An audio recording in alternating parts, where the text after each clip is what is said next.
Yes, it is. Hi, guys. It's so nice to see you here today. I'm alone. I'm not having anyone with me, so this is a little scary, even though I'm doing it very often, I would say. But it's time for you all to find out what a recruiter does. Because I think there are some stereotypes out there. People have some biases. Some want to work recruiters, some do not want to work with recruiters. And yeah, I will use this evening, this time and place to tell you more about what I do on day-to-day basis. So this will be super interesting for anyone who is considering as a candidate to work together with a recruiter, and on the other side for a hiring manager to hear the insights in case you're considering to work together with a recruiter. Because I got very inspired in the past couple of weeks from a few candidates that I spoke with, because they were like, "Oh, Lena, this sounds like a cool job that you are doing. I would like to become a recruiter as well." And always when I hear such sentences, I'm thinking like, please don't. You don't know what you're getting yourself into. So it might be better just stay where you are. So yeah, let's dive into it. I will not have any presentation or anything. I received a few questions from you guys previously, so feel free to send in some more throughout the course of this live. And yeah, I will pick them up. We will go through, and yeah, let's do this. So, what is a recruiter? What am I doing on day-to-day basis? What type of recruiters are out there? So I want to focus here on how we do it right now at Smartist, so you get some kind of idea what it's like to work with us. And on the other side, I want to share a bit more of a corporate insight, because previously I was working for different kind of recruitment companies, which kind of formed me to the place where I am right now. And yeah, there are different types, how we do it now and how it was done previously, how we shaped, and I want to give you a bit more details on that. So a recruiter, what do? We help finding jobs to different type of people. This is how I describe it to my mom, and she always has different kind of questions, but who are the people and why you look for jobs for them? Can they find these jobs themselves? So an IT recruiter is specializing on IT recruitment. And if you deep dive into IT, of course, it's a huge field. So usually recruiters would specifically be focusing on a market. A market can be a technology, it can be Java developers, it can be UX designers, it can be IT support specialists, it can be different kind of things. But yeah, what we do is we find job for IT specialists. Recruiters do it differently. So there's executive search. So these are really people who are recruiting high level people, so C-level managers, so literally positions that are very hard to fill, and there are maybe like 2 or 3 people in the industry doing it. Headhunters is another name you might hear. I'm not a big fan of this name because it literally means head hunting, and we're not hunting any heads. We are recruiting for the roles that we have open right now with our clients. Because head hunter is someone who is asked from the client to target specific people. So they would be the ones giving you a call maybe during a work day while you are at work, on a work phone, asking if you're interested in a new job. So they will have these interesting, maybe sneaky techniques to reach out to you. So this is a headhunter. Don't mix that with a recruiter. Recruiter is someone who is recruiting internally for the company, which is something I was doing for quite some time. So I was hiring people for the company that I worked for. So I was looking for them. In our case at Smartist, as a recruiters, we are recruiting for our clients. So different kind of companies that are looking for IT specialists. They have a need, we have candidates, we are coming together. So you are probably wondering, who are these companies? You know, where do recruiters find the companies that they work together with? So right now, at Smartist, we do have different kind of clients that we have built a relationship over a long period of time that we work together with. So it's a close net, I would say, of companies. So we don't do any active sales in these terms. They have reached out through our network, and We love it that it's in this way. How I was doing it previously was a little bit of different because the classic recruitment environment in an agency is ticking differently. So you are a recruiter, IT recruiter, your market is, for example, Java developers. What you would do is you would go on job boards like LinkedIn Jobs, StepStone, Monster, you name it, and look for Java developer jobs. If in case you have a specific specialization on a territory, on a specific city, that is something that you would put in the search engine. Let's say then looking for Java developers in Frankfurt. That's your market. You see different kind of companies hiring. You would literally see if there are contact details, reach out to them, give them a call to see if they would be interested in candidate profiles from your side. I know looking back, I was doing it. It was 100 calls a day, 2.5 hours time while being on the phone. So it was quite hectic. You had a lot of key performance indicators or KPIs to hit. So it was interesting. I don't know if companies do it like this today. I'm sure they do at some point, but that was the school that I was going through many years ago now. And yeah, if there would be a lucky company that says, yeah, we would like to work together with you, then what you do in the best case and how we do it right now, if a company approaches us, we would get together on a call, discuss what are the needs, what are the terms and conditions, what type of people the company is looking for, and really see if we can help them, if there is a match. Sometimes it can be that they would also want a consultancy around the current job market, or they have a position, they're not sure what kind of a price tag to put on it, so what kind of salary to offer, and they might want us to give them a little consultation, what would be a good salary range here because of the market knowledge that we have and the thousands of people that we speak on daily basis who are doing this job. But if we agree on working together, then terms and conditions are being signed. And what that means is, so basically a company and recruiters, they agree on working together based on a specific fee. So this fee is based on the candidate's gross annual salary or the aim salary, and usually it's between 20 to 30%, different kind of companies. And then of course you also agree on how you will be working together in terms of sending CVs, interviewing and so. And here, if we would speak about a specific position that currently I have, what do I do? Like, how do I go about a specific position that I'm currently recruiting for and reaching out for to you as a candidate? So a client says, hey, Liana, here is a Java developer role. Please help us out. We are in a very big need to have someone on board. I say, okay, that's great. I have a capacity right now. Let's do it. How we do it is super important here to establish and come together for 30-minute, in the best case scenario, 1-hour call to literally deep dive into the role. Okay, Java developer, junior, senior, mid-level. How big is the team? What are the benefits? So I'm super interested to hear as much as possible and also to get the idea of the hiring manager because, you know, candidates have thousands of questions. And if you don't know an answer to one simple question, is there a parking spot at the end of the day? You have lost, you know. Some people might not have interest. Parking spot is a very important criteria for them. I am out with my job. So it's very important as a recruiter to hear a lot about the role, all the ins and outs, nice to haves, must haves, also to test the salary range that they are having to see, is there maybe a chance of having, flexibility somewhere, you know, because let's say budget maximum is 65,000, but we have this amazing candidate and they want 68. Do you still want to see this profile?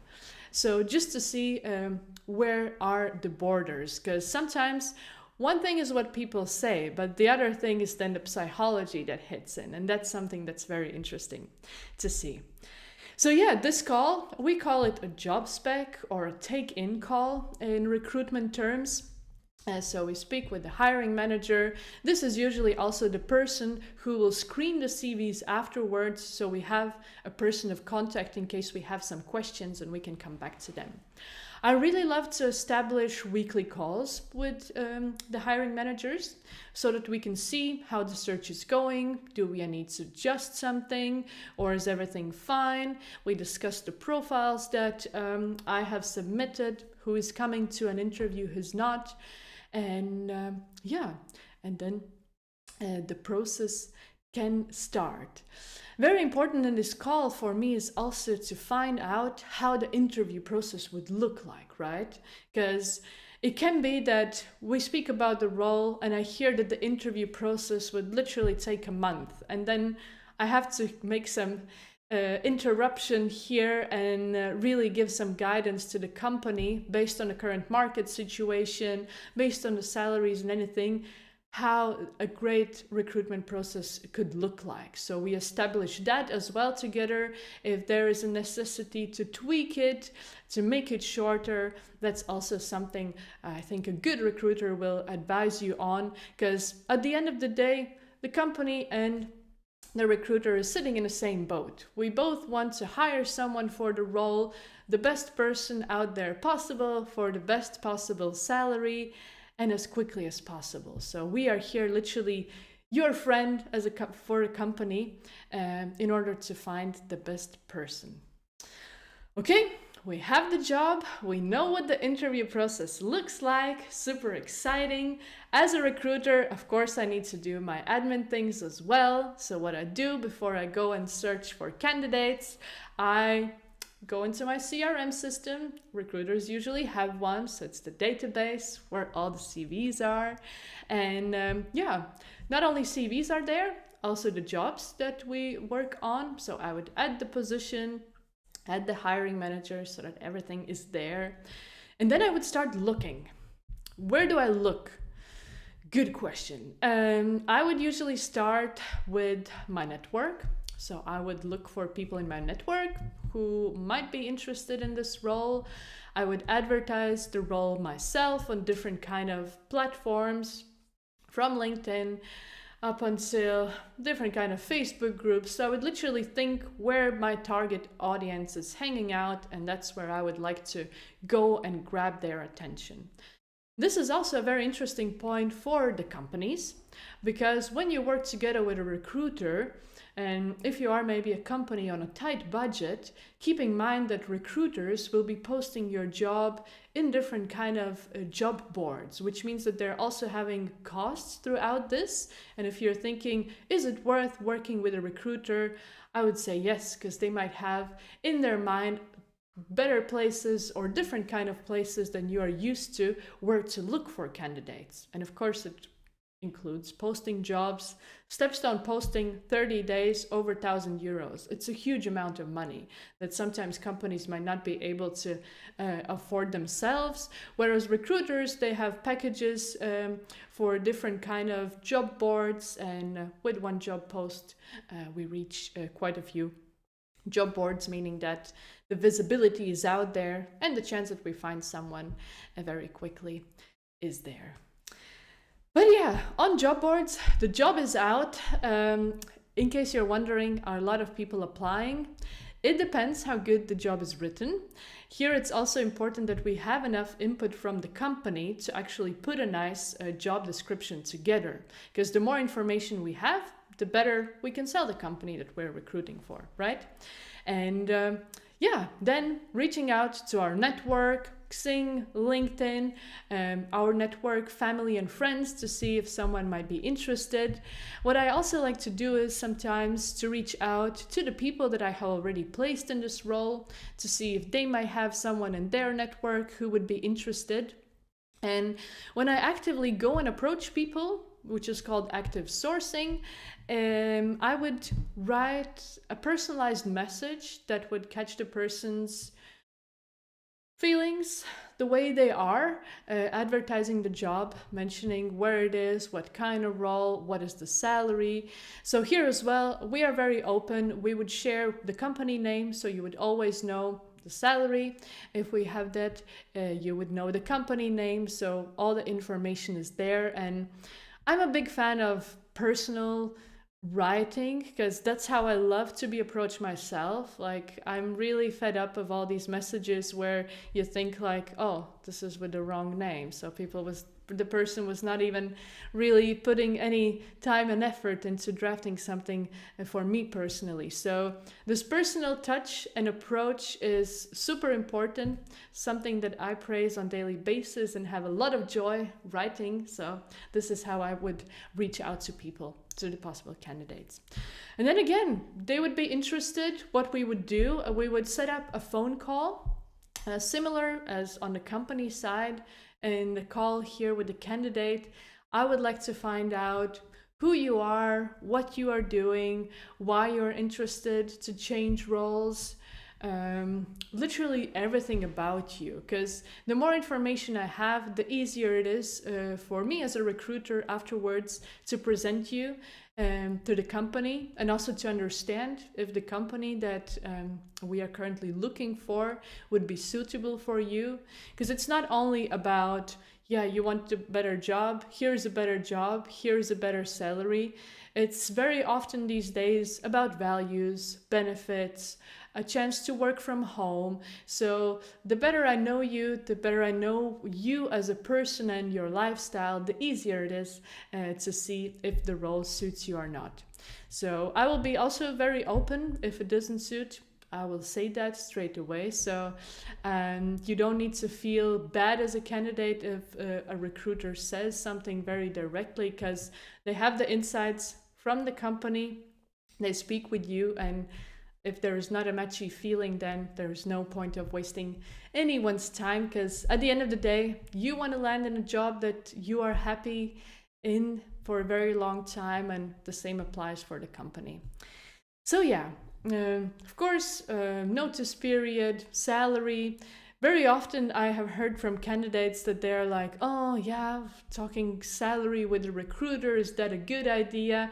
They will probably push me down.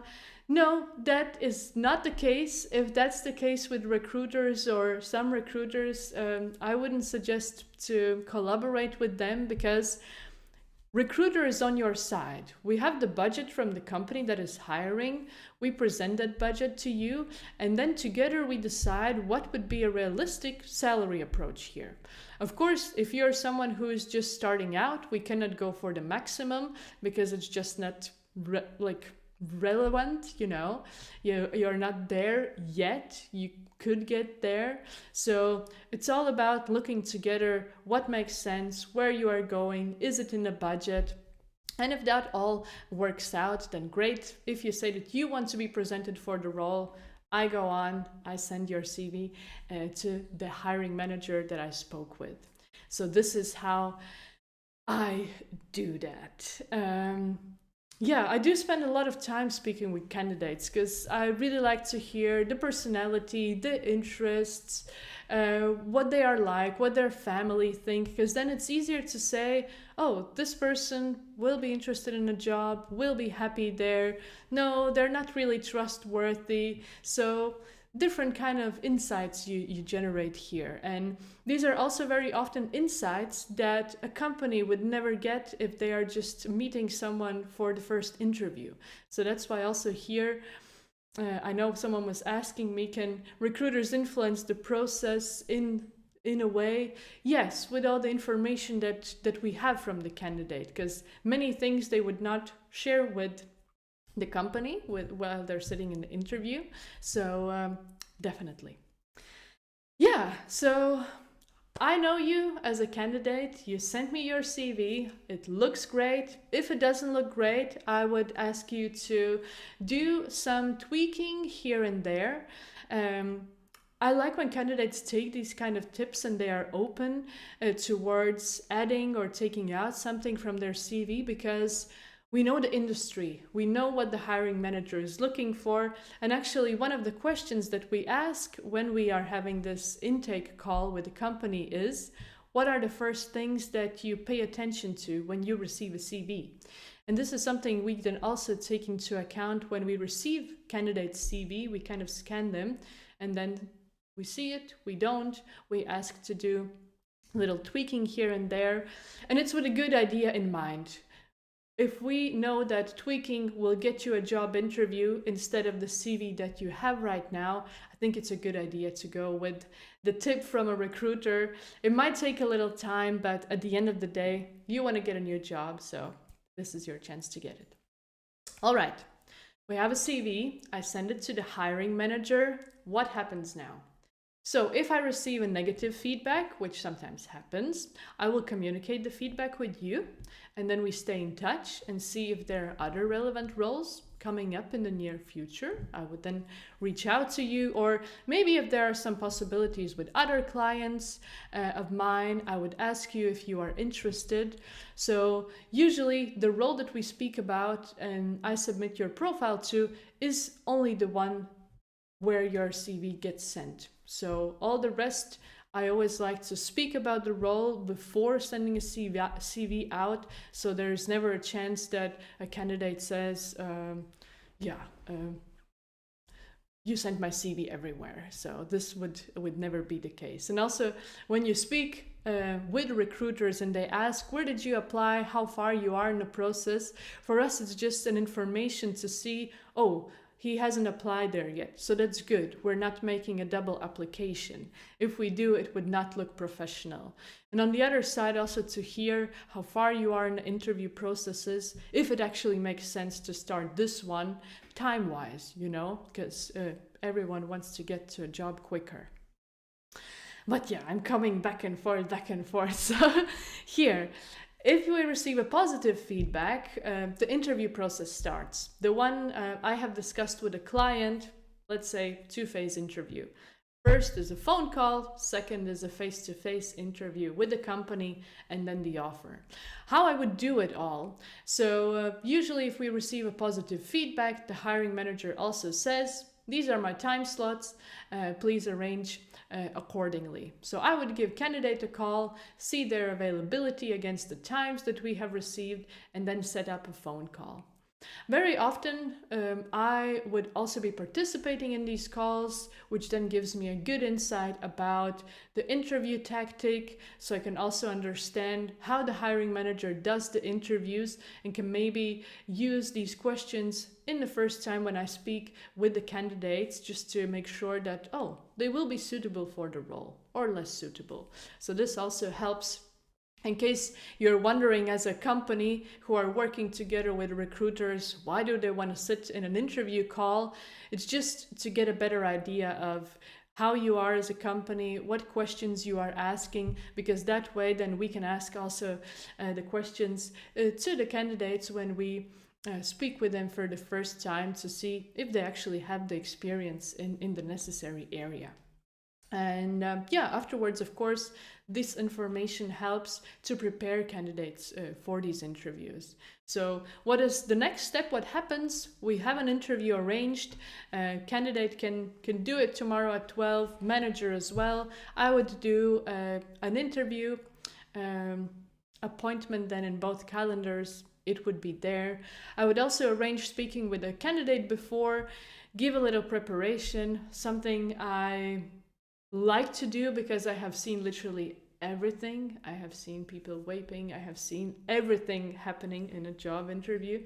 So I have some things that I go through together with my candidates to make sure they're on time, they have the technical side prepared, that they know what to wear, they know with whom they will speak, they have researched the person. So give a lot of input so that the person, when they show up, they're ready to deliver and also have a confidence in the whole process. And that also helps them at the end of the day to make a decision if the role is for them or not. And then the interview takes place. Sometimes I take part in it, sometimes I don't. Anyhow, at the end of the interview, I would give candidate a call and ask them how it was. I would take an interview feedback just to hear what it was like, what questions were asked, if they liked it, disliked it, how they feel about going into the next interview step, if they're interested, Also, if there was a talk about a possible start date or a salary, so that afterwards I can go and do the same on the client side, that I can speak with the client, take their feedback, see if they're interested to go on with the process, and then share the candidate's feedback with them as well. Because very often, one positive feedback from a candidate might not directly mean a positive feedback from the client, and vice versa. So it's interesting to see what both sides think in order to see if it makes sense to go on or no. If not, again, negative reply, I share the reasons with the candidate, or the hiring manager gives a call and does it themselves. It's up to our agreement. If it's all positive, woohoo, we're going on to the next interview, second interview. Here, the same process. I have discussed with the client before what are the things to expect from the second interview. Let's say there's going to be a hiring manager, a few team members. So I also do preparation for this interview, explaining who will be the people that are in the interview so that the person can prepare themselves. It can be that there is also a case study happening. It can be that they need to go somewhere and plan all the travels and everything. So we discuss all of that. And then the interview takes place. Again, I take feedback from both sides, starting from a candidate, then moving on to a client, and and then see if they are interested, both sides, to make an offer, to take the offer.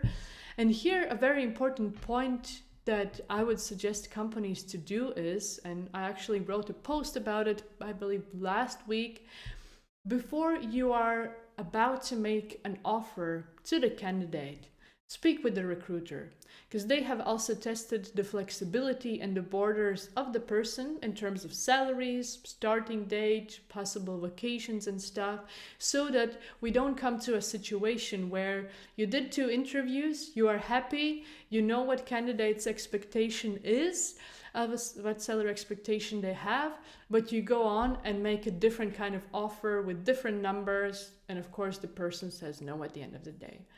Because, we have some insider information that candidates might have not shared with you throughout the process that at this stage could be so valuable in saying the candidate will take the offer or no. So we can advise you here on that. So I would warmly suggest to discuss the offer before with the recruiter, and then afterwards go and say it to the candidate.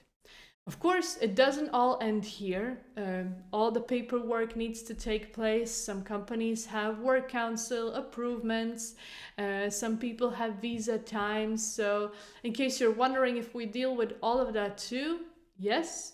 However, we're not accountants, we're not visa office, so we don't know all the things in detail, but we can assist with a lot of things.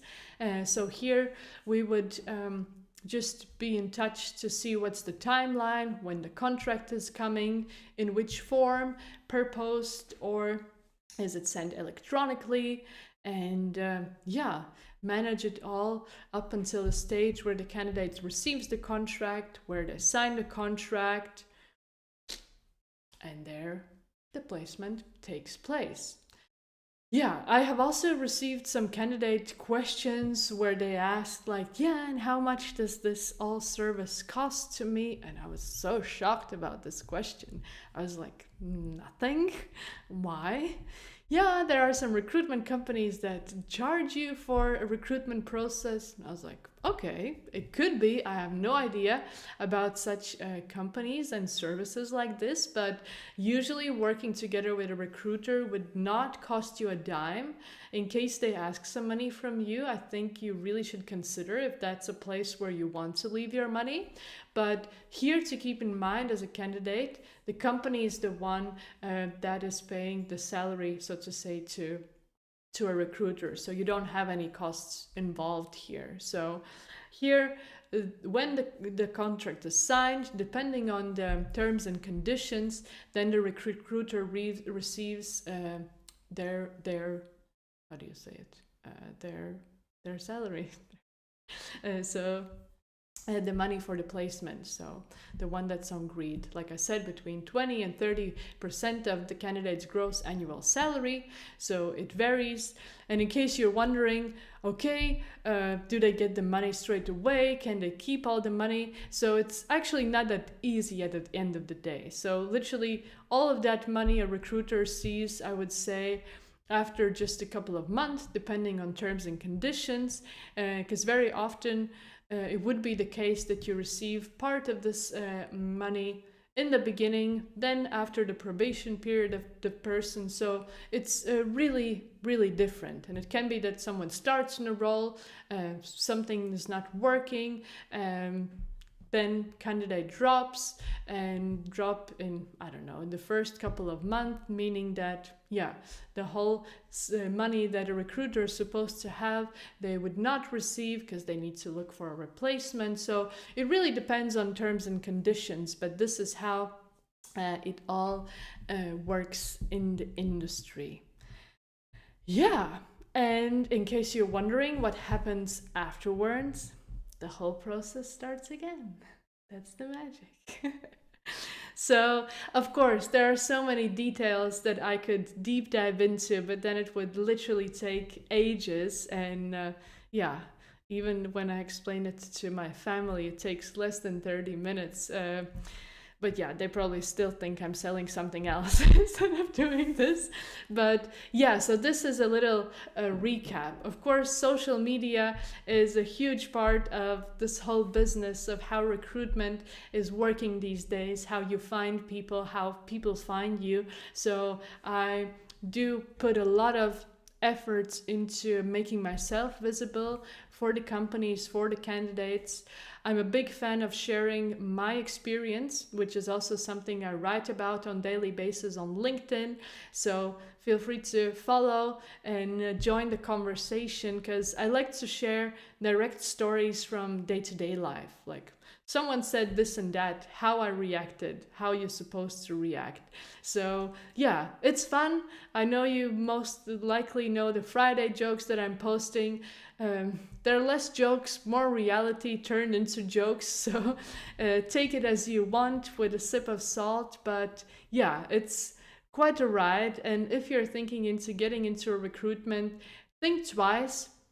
And yeah, in case you have some questions, feel free to reach out as a candidate or as a company if you're looking for recruiters who would help you to support your recruitment process.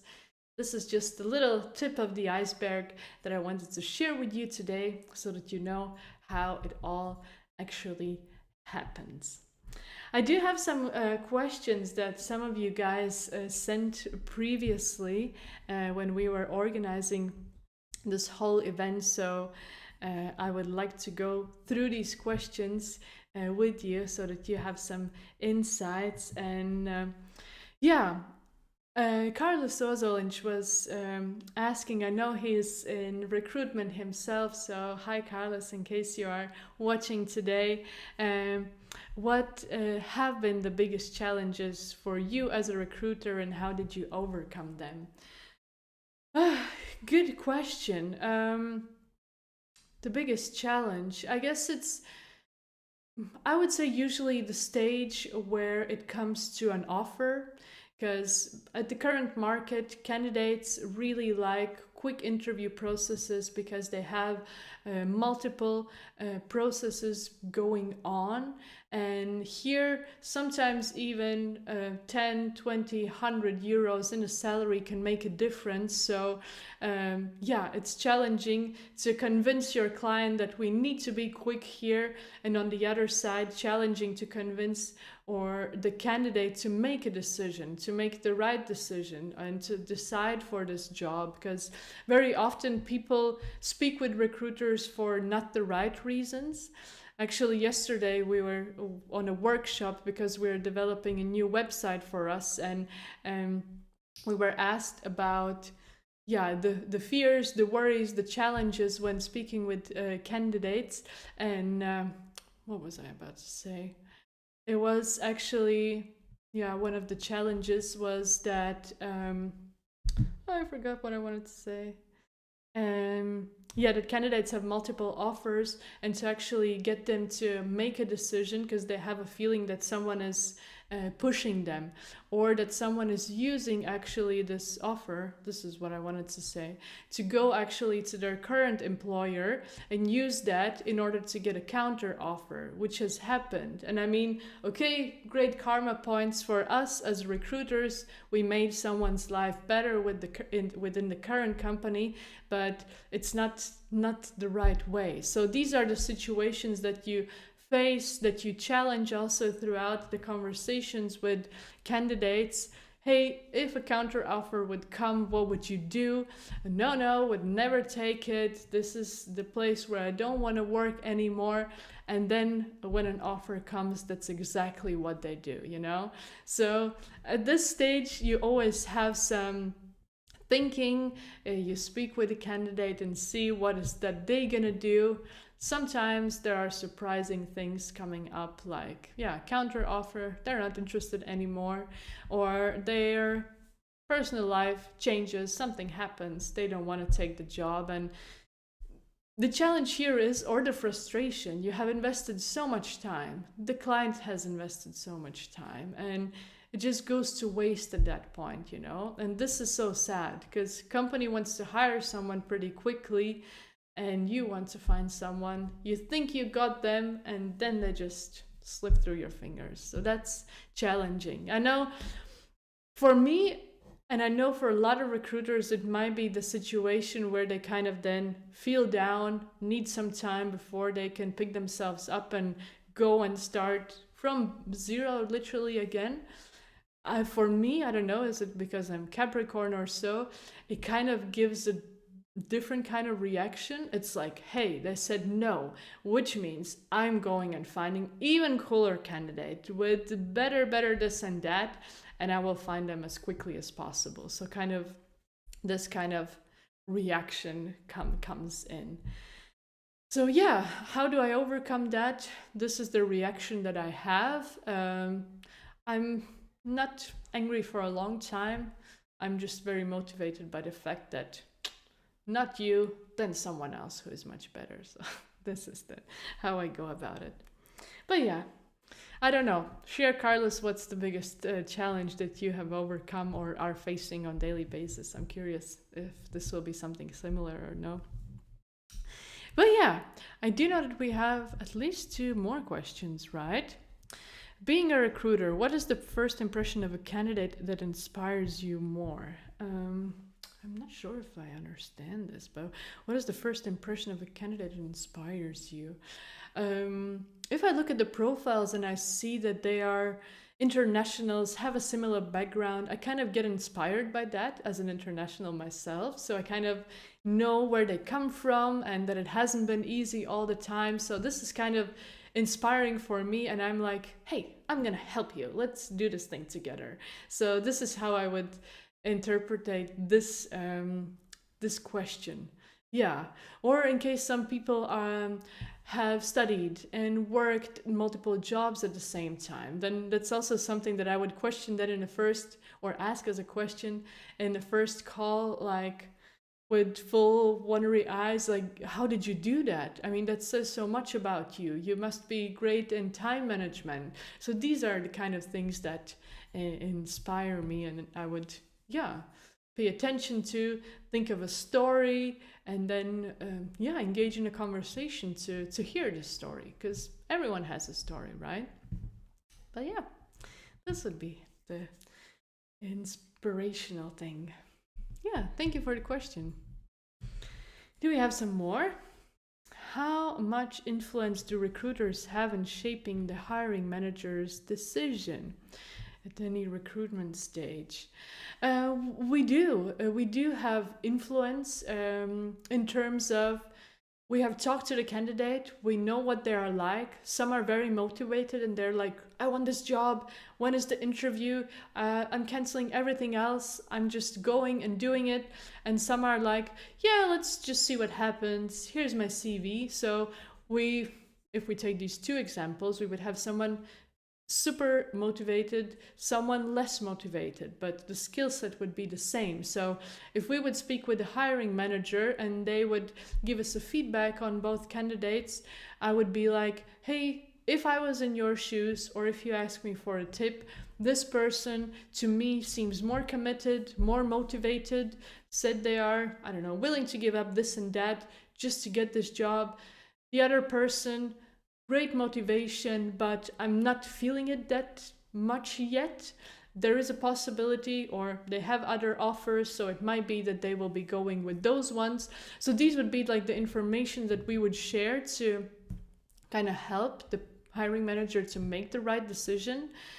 If we influence them in that way, a good question, but at least we give some signs about our feeling and share the information that they might not have gotten from the candidates when speaking with them just in the interview for a couple of minutes.